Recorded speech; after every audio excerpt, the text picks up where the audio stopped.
Welcome to my online class. আমি তরুণ কুমার গায়েন, প্রভাষক রসায়ন বিভাগ, খুলনা সরকারি মহিলা কলেজ। বিষয় পরিচিতি, ভৌত রসায়ন 2, প্রথম অধ্যায়, তাপগতিবিদ্যা, অনার্স দ্বিতীয় বর্ষ।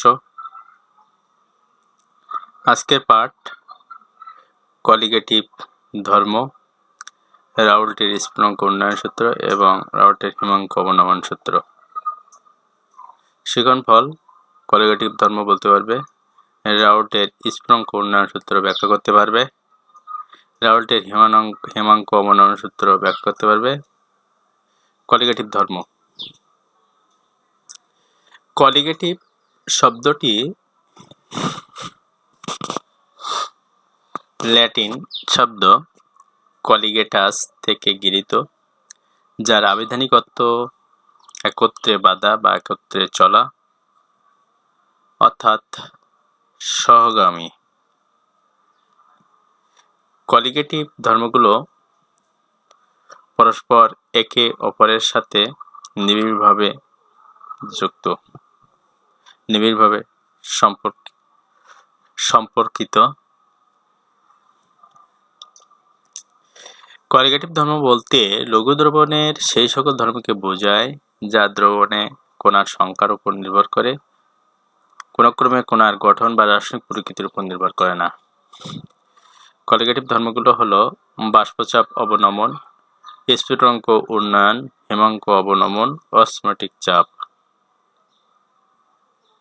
কলিগেটিভ ধর্মের শর্ত: দ্রবণ লঘু হতে হবে, দ্রব অনুদ্বায়ী ও অতড়িৎ বিশ্লেষ হতে হবে। কলিগেটিভ ধর্ম এবং এদেরকে এরূপ বলার কারণ: বাষ্পচাপ অবনমন, স্ফুটনাঙ্ক উন্নয়ন, হিমাঙ্ক অবনমন এবং অসমোটিক চাপকে কলিগেটিভ ধর্ম বলা হয়, কারণ এরা একে অপরের সাথে এমন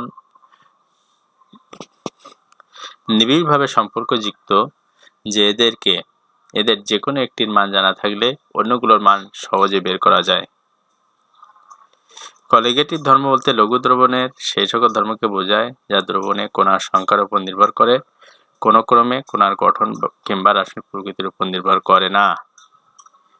বাষ্পচাপ অবনমন, স্ফুটনাঙ্ক উন্নয়ন, হিমাঙ্ক অবনমন, অসমোটিক চাপ, এই কলিগেটিভ ধর্মগুলো একে অপরের সাথে গভীরভাবে জড়িত, এমনভাবে জড়িত যে একটির মান বের করা গেলে অন্যগুলোর মান হিসাব করা যাবে। লঘু দ্রবণে কলিগেটিভ ধর্ম অত্যন্ত গুরুত্বপূর্ণ, এজন্য এর সাহায্যে দ্রবীভূত দ্রব্যের আণবিক ভর, আণবিক ওজন বের করা যায়। মৌলিক কলিগেটিভ ধর্ম: কলিগেটিভ ধর্ম বলতে লঘু দ্রবণের সেই সকল ধর্মকে বোঝায় যা দ্রবণে কণার সংখ্যার উপর নির্ভর করে, কোনো ক্রমেই কণার গঠন কিংবা রাসায়নিক প্রকৃতির উপর নির্ভর করে না।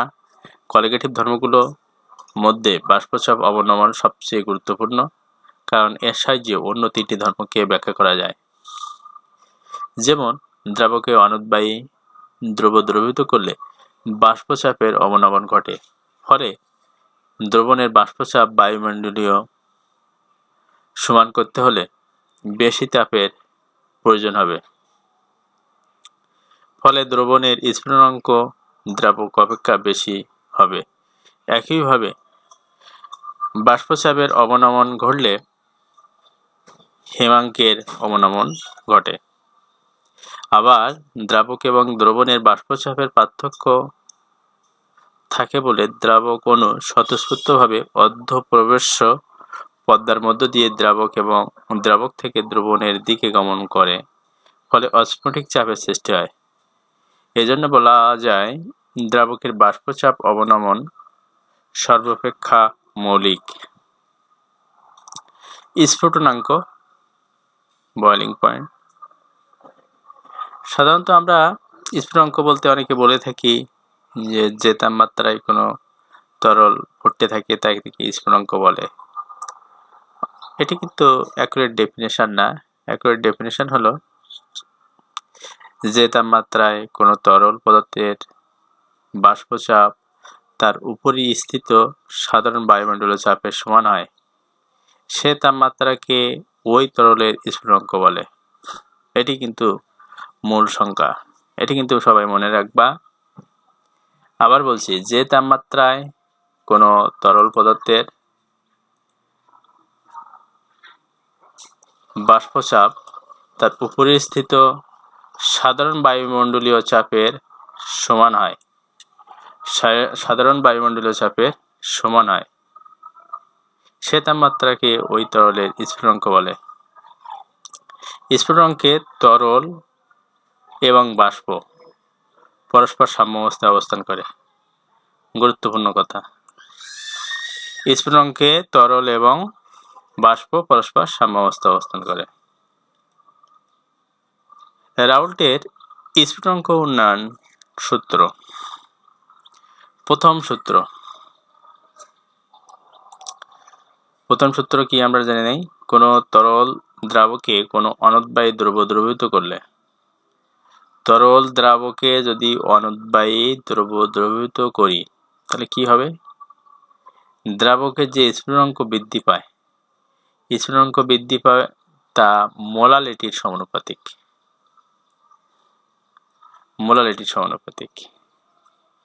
তাহলে কোনো তরল দ্রাবকে কোনো অনুদ্বায়ী দ্রব্য যদি দ্রবীভূত করা হয় তাহলে দ্রাবকের যে স্ফুটনাঙ্ক বৃদ্ধি পাবে সেটি মোলালিটির সমানুপাতিক হবে। এটি কিন্তু রাউল্টের স্ফুটনাঙ্ক উন্নয়নের প্রথম সূত্র। যদি দ্রাবকের স্ফুটনাঙ্ক উন্নয়ন ΔTB হয় এবং দ্রবণের মোলার ঘনমাত্রা cm হয় তাহলে সূত্র অনুসারে কি লিখতে পারবো, ΔTB এটা হচ্ছে স্ফুটনাঙ্ক উন্নয়ন বৃদ্ধি বা উন্নয়ন ধরা হয়েছে, তো সেটি প্রপোর্শনাল টু মোলালিটির সমানুপাতিক। এটি তো মোলালিটি ধরা হয়েছে, ΔTB প্রপোর্শনাল টু cm এটি লেখা যাবে। তাহলে ΔTB ইকুয়াল লিখতে পারি, একটি কনস্ট্যান্ট অ্যাড করেছি, কনস্ট্যান্ট হচ্ছে kb ইন্টু cm। এই kb হচ্ছে সমানুপাতিক ধ্রুবক, যাকে মোলাল উন্নয়ন ধ্রুবক বা ইবুলিওস্কোপিক কনস্ট্যান্ট বলে। রাউল্টের স্ফুটনাঙ্ক উন্নয়ন সূত্রের দ্বিতীয় সূত্রটি এখন আমরা জানব।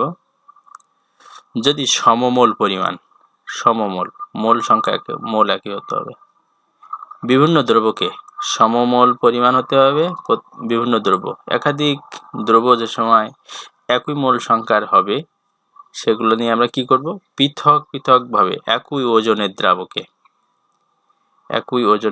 দ্রাবকে যদি দ্রবীভূত করা হয় তাহলে গুরুত্বপূর্ণ কথা হলো সমমোল পরিমাণ বিভিন্ন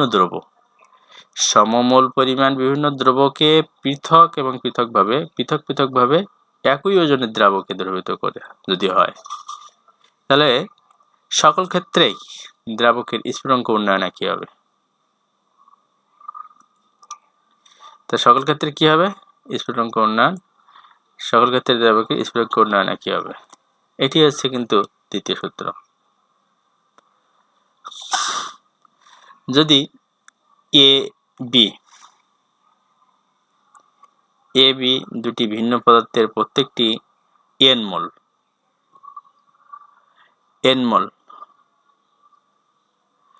সমপরিমাণ, ভিন্ন ভিন্ন সমপরিমাণ একই দ্রাবক, এই যে সমপরিমাণ একই ওজন একই দ্রাবকে পৃথকভাবে দ্রবীভূত করা হয় তাহলে দেখা যাবে কি প্রত্যেক দ্রবণের ক্ষেত্রে স্ফুটনাঙ্ক বৃদ্ধি একই হচ্ছে। যদি এ আর বি দুটি ভিন্ন পদার্থের প্রত্যেকটি n মোল ভিন্ন ভিন্ন সমপরিমাণ একই দ্রাবকে দ্রবীভূত করে, উভয় দ্রবণ একই তাপমাত্রায় জমবে। এটি কিন্তু আমরা রাউল্টের দ্বিতীয় সূত্র জানলাম এবং সে সম্পর্কিত ব্যাখ্যা একটু জানলাম। এখন আমরা জানব মোলাল উন্নয়ন ধ্রুবক। রাউল্টের স্ফুটনাঙ্ক উন্নয়ন সূত্র থেকে আমরা জানি ΔTB equal kb into cm। তাহলে একক মোলাল দ্রবণের ক্ষেত্রে লেখা যাবে Cm ইকুয়াল 1। তাহলে Cm ইকুয়াল এখানে Cm ইকুয়াল 1 হলে ডেল টিবি ইকুয়াল কেবি হবে। অতএব একক মোলাল ঘনমাত্রায় দ্রবণের জন্য স্ফুটনাঙ্ক উন্নয়নই মোলাল উন্নয়ন ধ্রুবক। এজন্য বলা যায় প্রতি 1000 গ্রাম প্রতি 1000 গ্রাম দ্রাবকে 1 মোল পরিমাণ দ্রবীভূত থাকলে দ্রবণের স্ফুটনাঙ্ক যে পরিমাণ বৃদ্ধি পায় তাকে মোলাল উন্নয়ন ধ্রুবক বলা হয়।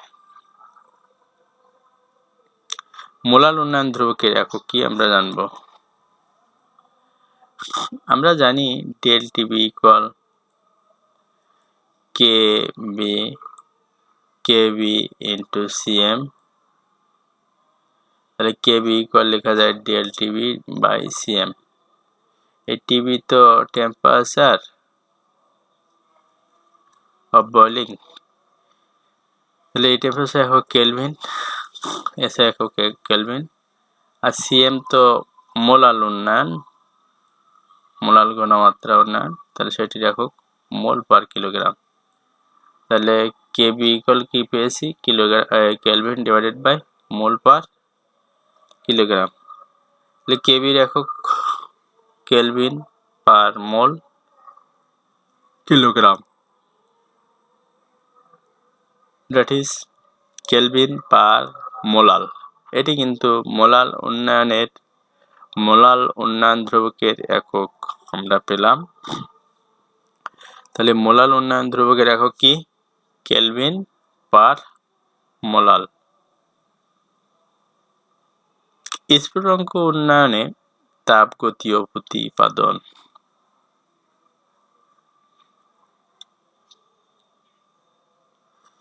কোন তরল দ্রাবকে কোন অনুদ্বায়ী দ্রব্য দ্রবীভূত করলে দ্রাবকের যে স্ফুটনাঙ্ক বৃদ্ধি পায় তা দ্রবের মোলালিটির সমানুপাতিক, এটি আমরা জানি। যদি দ্রাবকের স্ফুটনাঙ্ক উন্নয়ন ডেল টিবি এবং দ্রবণের মোলাল ঘনমাত্রা সিএম হয় তাহলে সূত্র অনুসারে del TB proportional to CM. তাপগতিবিদ্যার মাধ্যমে আমরা একে প্রতিপাদন করতে পারি। সাধারণত ক্লোসিয়াস ক্যালপেরনের সমীকরণ ব্যবহার করে আমরা এটি প্রতিপাদন করে থাকি। এখন স্ফুটনাঙ্ক উন্নয়নে তাপগতীয় প্রতিপাদন কিরকম সেটি আমরা দেখি। বিশুদ্ধ দ্রাবক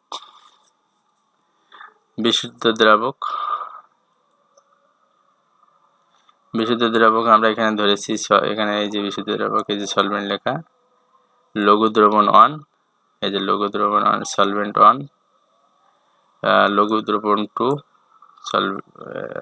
দ্রবণ 2 সলিউশন 2। তাহলে বিশুদ্ধ দ্রাবক সলভেন্ট দিয়ে যেটা লেখা সেটি হচ্ছে বিশুদ্ধ দ্রাবক, আর সলিউশন 1 হচ্ছে লঘু দ্রবণ, আর সলিউশন 2 হচ্ছে লঘু দ্রবণ 2। এর বাষ্পচাপ রেখার গ্রাফ এর চিত্র এটি। এই চিত্রে টি নট হচ্ছে দ্রাবকের স্ফুটনাঙ্ক, এই টি নট হচ্ছে দ্রাবকের স্ফুটনাঙ্ক।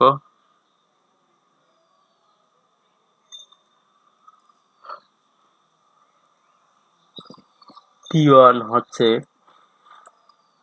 দ্রবণ 1, এটা হচ্ছে T1, এটা হচ্ছে দ্রবণ 1, T1 হচ্ছে দ্রবণ 1 একের স্ফুটনাঙ্ক, T1 হচ্ছে দ্রবণ 1 এর স্ফুটনাঙ্ক, আর T2 হচ্ছে দ্রবণ 2 এর স্ফুটনাঙ্ক। T0 হচ্ছে দ্রাবকের স্ফুটনাঙ্ক, T1 হচ্ছে সলিউশন 1 এর স্ফুটনাঙ্ক, T2 হচ্ছে সলিউশন 2 এর স্ফুটনাঙ্ক। এরপর আসি P0 দ্রাবকের বাষ্পচাপ। এই P0 হচ্ছে দ্রাবকের বাষ্পচাপ। এরপর আসি P1 হচ্ছে দ্রবণ 1 এর বাষ্পচাপ, P2 হচ্ছে দ্রবণ 2 এর বাষ্পচাপ। এখন ক্লোসিয়াস-ক্লোপেরনের সমীকরণ থেকে আমরা পাই d ln P by dt equal Le by RT square, এটি আমরা জানি। এখানে Le হলো T0 তাপমাত্রা বিশুদ্ধ দ্রাবকের বাষ্পীভবনের সুপ্ত তাপ। তাহলে Le হচ্ছে সুপ্ত তাপ কিসের ক্ষেত্রে? T0 তাপমাত্রা বিশুদ্ধ দ্রাবকের বাষ্পচাপের সুপ্ত তাপ। তাহলে এটিকে এই লাইনকে আমরা লিখতে পারি dP by P equal Le by RT square dt, এটি আমরা লিখতে পারি। উভয় পক্ষকে P0 থেকে P1 বাষ্পচাপ এবং P0 থেকে T1 তাপমাত্রা পরিসরে সমকলন করব। এই সমকলনের লিমিট দিয়ে আমরা সমকলন করছি পূর্বের ইকুয়েশনটাকে। P0 to P1 integration of P0 to P1 dP by P integration of T0 to T1 Le by RT square dt। dP by P এর ইন্টিগ্রেশন করলে আসবে ln P, তারপর লিমিট আমরা বসাই দিলাম। এখানে কনস্ট্যান্ট আছে Le by R, সেটি বাইরে নিয়ে আসলাম, যেটা থাকে সেটি হচ্ছে dt by T square.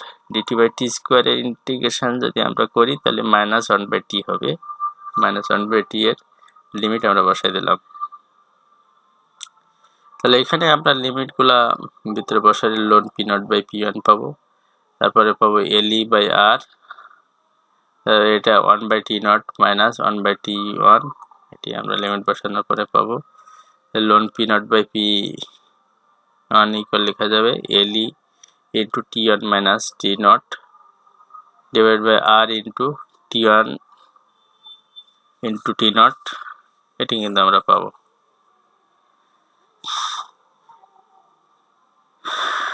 T1 into T0 কেন লিখছি এখানে?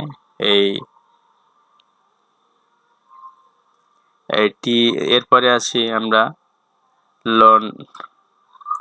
ln P0 by P1 equal Le, এই T1 minus T0 এর পরিবর্তে লিখতে পারি আমরা del T, আর T1 into T0 এর পরিবর্তে লিখতে পারি আমরা T0 স্কয়ার। কেন লিখতে পারি? অতি লঘু দ্রবণের ক্ষেত্রে T1 equivalents to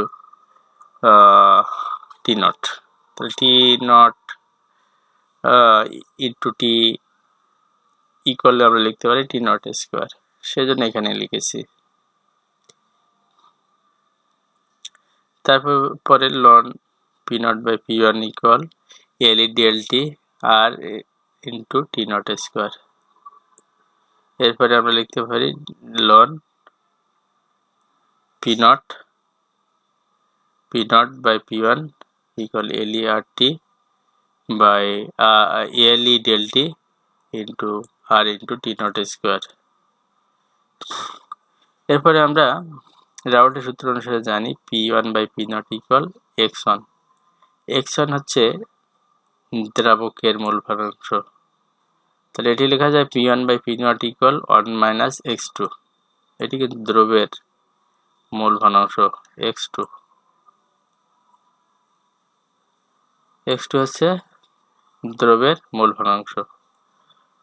তাহলে এখানে x1 এর সূত্র অনুসারে P1 by P0 সমান লিখতে পারি x1, তাই x1 এর পরিবর্তে লিখছি আমরা 1 minus x2, কারণ আমরা জানি x1 plus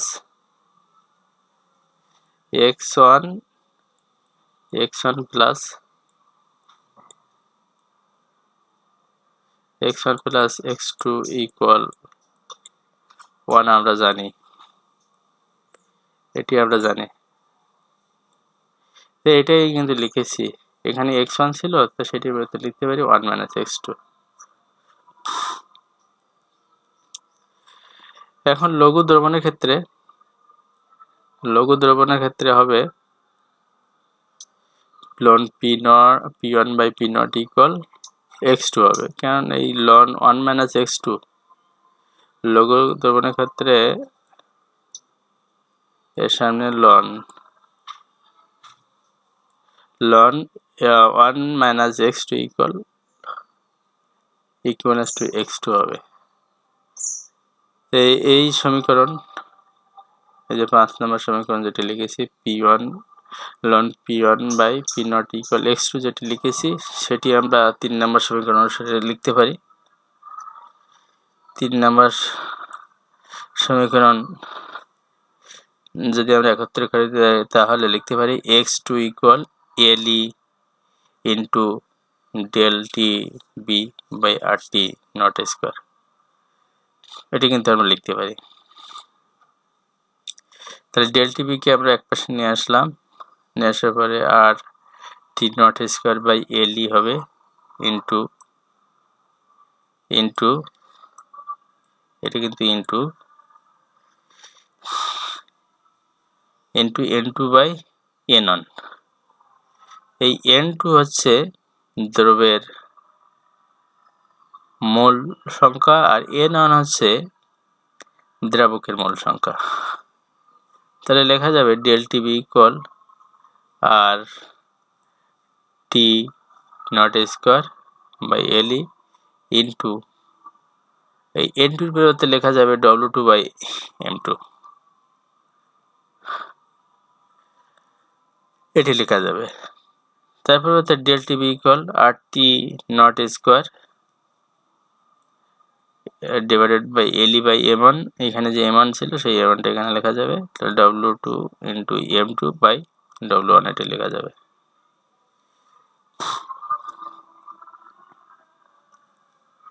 তাহলে পূর্বের থেকে আমরা লিখছি del tb equal R T not square divided by lv into 1000 into n2 by w1 into 1000। তাহলে এটি হচ্ছে cm, এটি হচ্ছে cm আর এটি হচ্ছে kb। তাহলে আমরা লিখছি del tb equal kb into cm, সুতরাং del tb proportional to cm, এটি কিন্তু রাউল্টের স্ফুটনাঙ্ক উন্নয়ন সূত্র।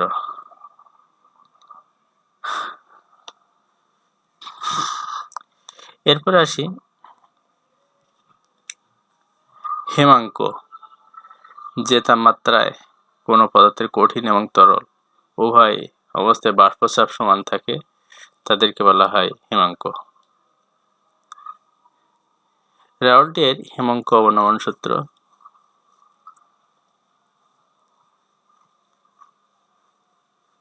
প্রথম সূত্র, কোন দ্রবণের হিমাঙ্ক অবনমন ওই দ্রবণের মোলারিটির সমানুপাতিক। তাহলে হিমাঙ্ক অবনমন হবে মোলারিটির সমানুপাতিক। যদি দ্রাবকের হিমাঙ্ক অবনমন ধরি আমরা del tf, দ্রবণের মোলার ঘনমাত্রা cm হয়, তাহলে সূত্র অনুসারে লেখা যাবে del tf proportional to cm। তাহলে লেখা যাবে del tf equal kf cm। kf হচ্ছে কনস্ট্যান্ট, kf হলো ধ্রুবক, সেটি হচ্ছে মোলার অবনমন ধ্রুবক বলা হবে। এটাকে আরেকটি নামে বলা হয় ইবিওলিওস্কোপিক